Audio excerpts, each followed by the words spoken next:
Hey guys, it's Gwen. Welcome back to my channel, and if you are new, welcome. If you haven't already, please consider subscribing. I would greatly appreciate it. Let's get on with these Christmas in July DIYs. I have very simple DIYs for you using mostly Dollar Tree items. This first DIY will be a very cute Christmas scenes type of photo frame that I think you will love. Just to decorate with, you can use it to add family photos, especially if you do Christmas photos like Santa Claus photos with your kids. That this would be a perfect picture frame for it. So moving right along, we are taking one of these wood slices. Now this particular pack was a 2-pack, and I got it from a different 99-cent type store, but Dollar Tree has carried this, so I'm sure you'll be able to find this at Dollar Tree. And this little house photo frame is also from there, as well as the little red truck and the trailer. I am going to take Waverly's Snow White chalk paint, just painting the wood slice in the center part, leaving a slight border around it, just exposing a little bit of that wood. So essentially, painting this white was just to create the look of snow. So I wanted to give this a snow type background or look. And then you'll probably want to paint a couple coats just to cover it really good. I'm just going to repeat the same steps for the second wood slice just to get that part out of the way, but I will be bouncing back to the first picture frame. And once the paint was dry, I did take some black gel stain and just painted the picture frame and wiped off the excess, just leaving a nice black tint with the wood grain still showing underneath. Now, if you wanted to paint this in a different color, or paint it in more traditional red and greens, you can definitely do that. But I decided to just do it this way and keep it more on the neutral side. It will have some pops of color with that red truck and the trailer, so I'm not worried about that. But before we move on, I am taking these stickers, farmhouse stickers, and using the one that says Hope on it. It's a perfectly round shape that fits nicely into that little rooftop, or on the top part at least. And here I'm arranging all my pieces before I glue them down. And before I do so, you'll want to snap off that back easel that holds the picture frame upright. And then I was just trying to get the best angle for this, and I found that doing it at a sort of angle was the best way to glue the pieces down, just allowing the truck and the trailer to sort of fit in that corner, and looks more natural that way. And I'm really loving this idea that I came up with. I think it's super cute and a good opportunity to utilize those wood slices and those little ornaments or the little accessories that are meant to be part of like a Christmas village. I wanted to add some faux snow to the houses as well as to the surrounding area, so I opted to use some puffy paint. Now, if you wanted, you can use just some white chalk paint. You can even use white caulking, or you can even use some glue or Mod Podge and just sprinkle on some iridescent glitter, or sprinkle on some of the iridescent snow that Dollar Tree carries. Walmart carries them as well. You can use virtually anything that you'd like to create the look of faux snow. It's really up to you.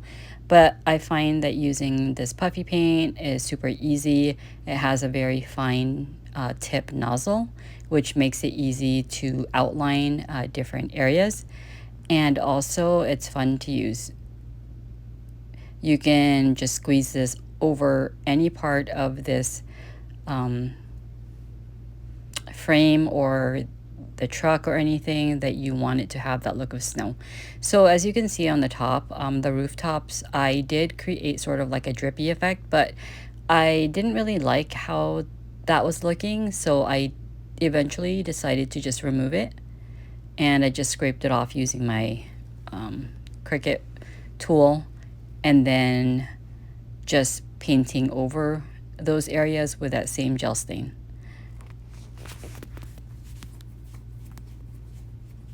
So we're moving back to the second picture frame, and I'm repeating the same steps.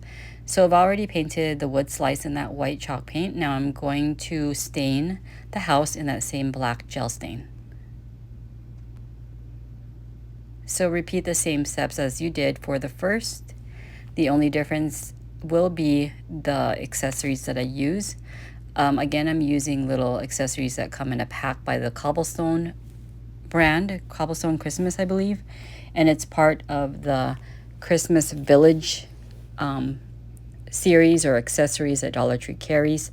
It's meant to be a part of creating like sceneries for your Christmas village, but I thought since they were so miniature, this was the perfect opportunity to utilize them. Honestly, I didn't really know what else to use them for. I had other ideas like possibly using them in a snow globe, but then I came up with this idea, just creating these little Christmas scene type picture frames. And again, I am really happy with the idea, and I hope you guys like what I'm coming up with here. I think it's super versatile, and you can give this as a gift or use it as part of your decor. I mean, just customize it however you'd like. I just think that these are super simple and so adorable. So here I took like this pack that had a Christmas tree as well as a snowman.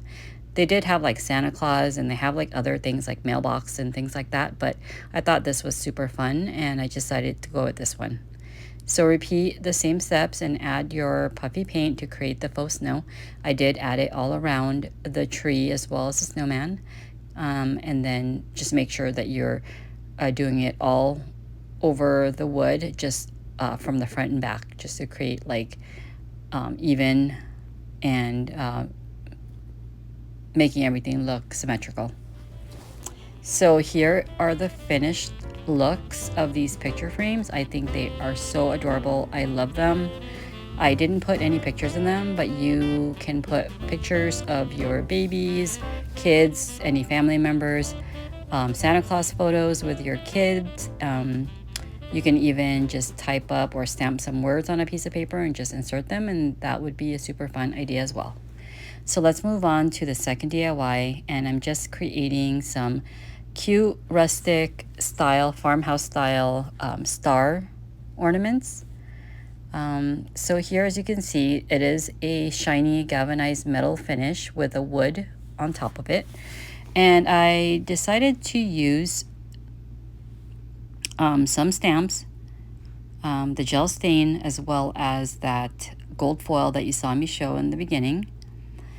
First things first, you'll want to stain your stars. I'm creating 2 of these stars. So you'll see in the next set or the next round, I'm going to essentially be creating or taking the same steps as I did for this first one. There was just minor things that I changed out, but you will see that in a little bit. So again, this gel stain is super easy to work with. You just brush it on or use a wet wipe or napkin, and then just wipe it off, and then it just creates that nice wood tint, and still allowing some of the wood grain to show through, which I really love the look of. So as I mentioned, here is a second star. I'm doing the same thing to it, and I like to just do, if I'm gonna do 2 or a set of something, it's more efficient if you just like do the painting part of it like at the same time. It just makes things go a lot faster. Now, next thing I'm doing is just using some Mod Podge. Now, if you have a specific glue that's intended to be used with the gold foil, then certainly use that, but I do not have that. I'm using Mod Podge, which works just fine, and I'm going to use a paintbrush just to add the Mod Podge to the areas that I wanted the gold foil to stick to.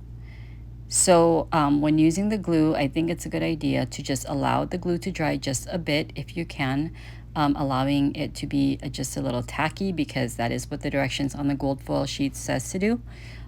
When you don't wait and you just start adding the gold foil, what happens is that the foil just wants to rub right off because the glue is just too wet. So here I'm just speeding it right along and just adding the glue and adding the gold foil, and I'm essentially just rubbing the gold foil against the glue and then using my fingers to tap it into place and remove any loose foil. I tried to use a brush, but that wasn't very successful. It just sort of brushed the foil right off of it instead of it sticking to the surface. Perhaps the brush I was using was a little too stiff. I think with gold foil you're supposed to use more of a fluffy, soft brush, which I do not have. So I was just trying to use whatever I had available to me. But essentially, just using your fingers works out just as well. So that is how it looks after the gold foil was added, and I think it already makes a big difference. So next up, I'm using these pine stems, and these are the thinner. It's the Canadian pine, and Dollar Tree as well as Hobby Lobby carries them. I'm just going to outline the stars and just add some hot glue here and there just to make sure that it stays down into place. Now again, adding this pine just takes it up a notch and makes it a little bit more festive and more Christmassy in my opinion, and not so much like 4th of July. So do what you want with your stars, but I think adding the pine definitely gives it that Christmas vibe. And then repeat the same steps for your second star.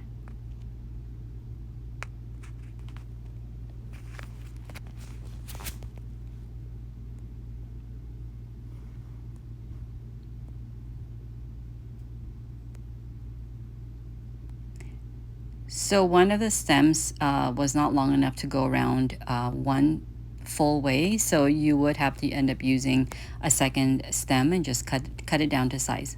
Super easy. Next up, I decided to paint on some words. I went with the words Silent Night, Holy Night. I thought that was appropriate and perfect because it was a set of 2 words and I have a set of 2 stars. So I used some Stays On ink and then just stamped that right over my stars. Now if you had white ink, that probably would have been a better choice just so it would be more visible. You can even try using paint, but I find that using paint with stamps is a little bit on the messier side and you have a greater chance of smearing or getting your letters to sort of be smudgy. So I personally do not like using paint. I prefer to using an ink pad if I'm using stamps, but to each his own. So anyways, it's looking good so far, but I decided to add an extra added element. I took these berry garlands that I have on hand. These are the red ones, and then add that over the pines and adding a little bit of a pop of red and an added element of texture as well. So again, just layer this according to your preference, and I think that would add more interest to your piece. You can even use let's say bells if you wanted to go with bells, snow, anything that you'd like. Craft stores sell a lot of little mini, types of decor pieces that you can easily add to smaller projects. But I think this berry garland does the job for me and it looks super cute already. And then just repeat those steps to the second star.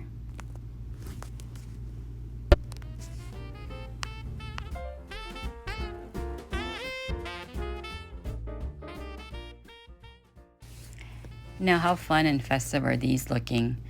I am loving how this is looking so far, and these would make super cute gift ideas. You can give it as a set to someone, especially someone who, let's say, just moved into a new home and it's their first Christmas in their new home and they're in need of some ornaments. This would be a perfect idea. And I don't know, they just really have a cute rustic farmhouse feel to me. They're adorable in my opinion.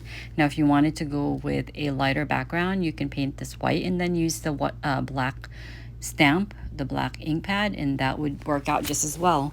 You can even use a cutting machine, like a Cricut vinyl cutting machine if you don't have stamps. But do whatever you like to yours.